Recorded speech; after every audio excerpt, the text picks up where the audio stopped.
Hello and welcome to this new video. In this video, you will discover the 8 lessons to learn from the book The Psychology of Money by Morgan Housel.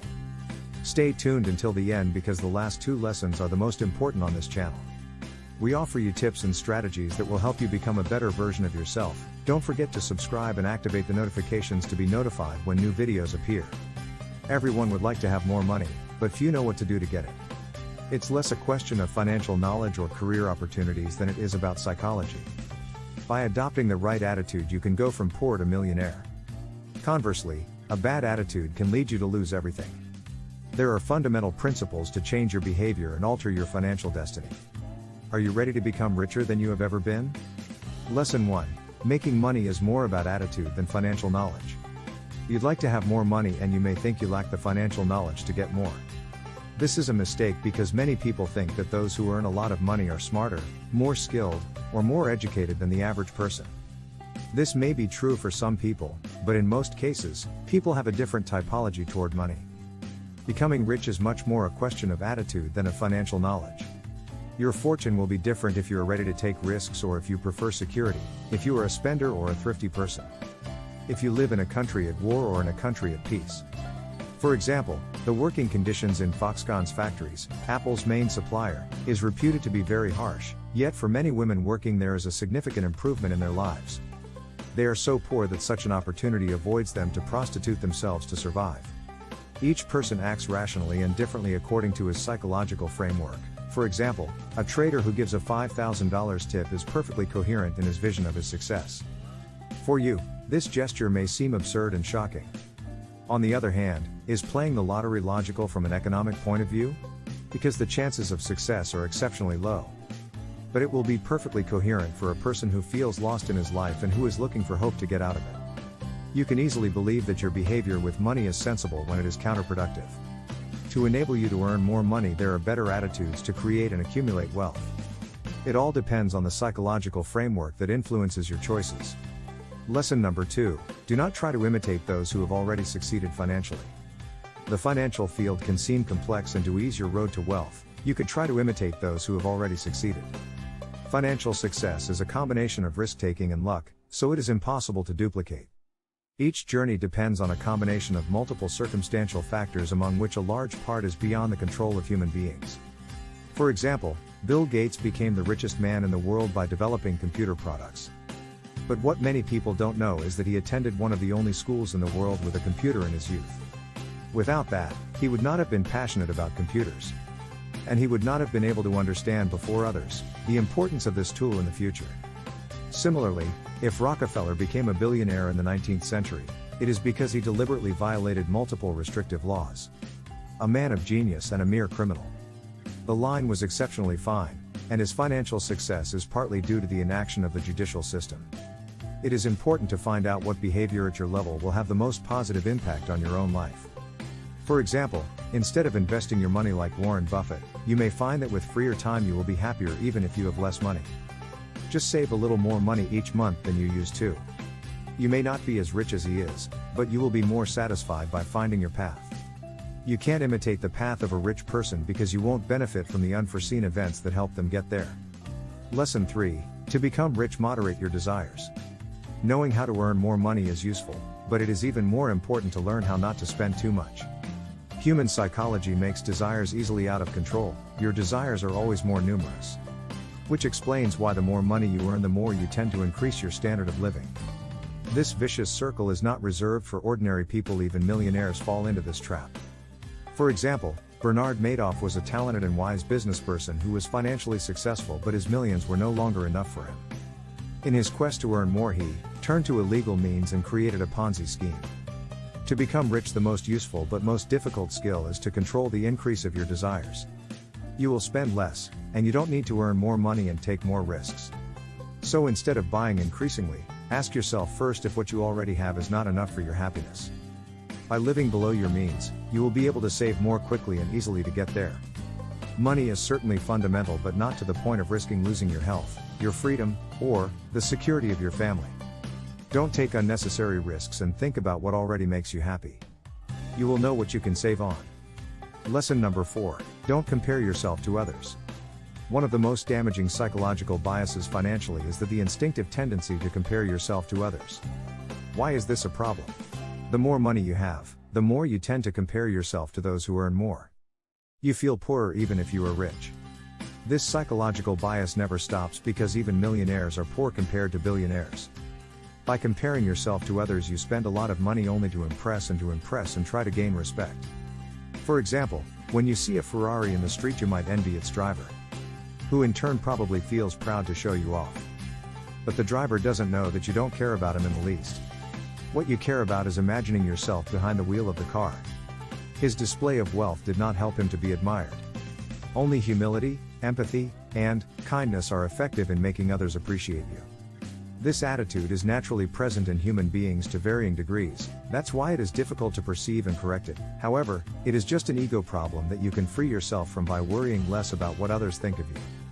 By reducing your appearance expenses by only 2 to 3%, you save the equivalent of 80 hours of work per month. Lesson number 5. The main benefit of money is to have control over your time. Many people who look to be richer think that money will be used to buy what they have always dreamed of. But the real benefit of money is to give you time. What is it really for? For those who lack money to live, it is obvious that having more money is an essential condition to improve their life, but for those who already have enough to meet their basic needs, money changes its purpose. It is no longer only used to buy things, but above all to free up your time. Having more money gives you more choices to do something you like, with people you like, at times that suit you, and for as long as you like. The real luxury of money is to be free from constraints. Unfortunately, few people are aware of this real benefit. Instead, they get lost in consumerist considerations that degrade their quality of life. For example, collectively Americans are richer than they have ever been in their history, yet they have given up control of their time to work more and buy more material goods. In 1981, psychologist Angus Campbell proved that what makes people happy is the feeling of having control over their lives, regardless of variations in their living conditions. In other words, it is not what you earn that counts most in your happiness, but rather the freedom of choice you have. Money allows you to have more freedom in your time management, and that's the only way it can make you happier. Lesson 6. Take advantage of the multiplier effects of compound interest. Getting rich is a long-term job, not the result of extraordinary investments. Why in 2020 Warren Buffett owned $84.5 billion, of which $81.5 billion was earned after 65 years of age. Has he suddenly become a genius? After this age, of course not. He has always been the same, only he knew how to take advantage of compound interest. Your savings earn interest every year, which is added to your capital and earns interest on the interest. So, if you save and wait to spend that money, you make money. Your wealth depends more on your savings rate than on your income or your returns on investment. Warren Buffett is not a better investor than others. He started investing and saving at an incredibly early age and therefore did not systematically look for the best interest rates. Avoid risky and random investments. Invest rather in more modest returns in the long term. Time is your ally over several decades. You won't have to worry about the ups and downs of the stock market or the economy in general. The easiest way to do this is to invest as often as you can in index funds, such as Vanguard. They are composed of a range of stocks that replicate a given index and avoid having to choose a particular stock yourself. These funds are 80% more efficient over the long term than more targeted investments. You must trust the economy to make you richer overall. In short, it is not the quality of your investments or the rate of return that counts, but your ability to save to generate interest over the long term. Lesson number 7. Improve your investments by accepting the inevitable difficulties. If saving for the long term seems too limiting, there is another way to increase your income. What is it? On the financial level, especially if you invest in the stock market, you are confronted with price variations, and unpredictable events can also occur at any time. For example, the attacks of September 11th or the COVID-19. In this context, it is also necessary to consider human psychology. It pushes you to imitate your fellow men and to react more strongly to losses than to gains. This leads to the formation of speculative bubbles when the stock market falls. These variations are, however, inevitable. There will often be bad years while others will be good. This is normal. The important thing is to stay calm when everyone is losing their mind. Don't consider your losses as a result of your bad choices, but as the emotional price you must pay to make your money grow. Many investors do the opposite. They try to get the maximum return by avoiding volatility. They think they are smarter than others, yet they find themselves very tested in case of unexpected loss. Consider this emotional cost as a price worth paying for the opportunity to get rich, but don't go too far. Ask yourself if your investment will keep you awake at night. If so, don't do it. Don't blindly listen to investment advice. Those who seem to be the most confident are the most listened to, and most often wrongly. So because their assurance is only a facade, they generally know nothing about what will happen. Moreover, their motivation and goals may be different from yours. For example, a trader can bet large sums of money in the truly short term to take advantage of rising prices just before a bubble bursts, which is a promising investment for him but not for you. Especially if your horizon is further away. To finish, take financial risks that often pay off as long as you accept that you won't win every time. Keep a cool head by remembering your aims to invest in what will suit you. Lesson number 8, earning money does not require the same skills as keeping it. Just because you know how to make more money doesn't mean you're good at keeping it. As strange as it may sound, making money and keeping it over the time do not require the same skills. For example, the singer Rihanna, yet multimillionaire and close to bankruptcy, she didn't realize that spending her money too fast relatively reduced her capital. The skills needed for each action are the opposite. To earn money you must take risks. To keep it, you must work hard to avoid risks. Always fear the worst, admit that part of your success is due to luck, and be moderate in your daily life. A good investor must therefore find a subtle balance between these two groups of skills, between optimism and a slight paranoia about events.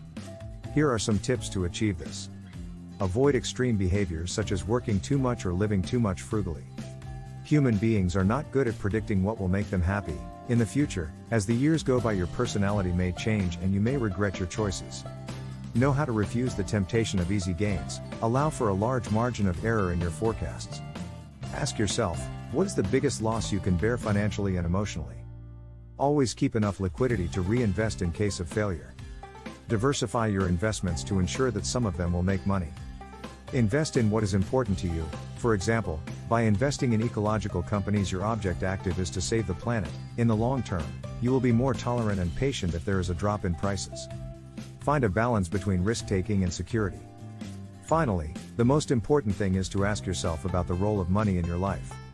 In what way does it promote your happiness? Is it an instrument of freedom or a constraint? What do you sacrifice to get it? The answer to these questions will decide not only your financial success but also your happiness in general. I hope you find this summary useful. Feel free to leave me comments. See you soon.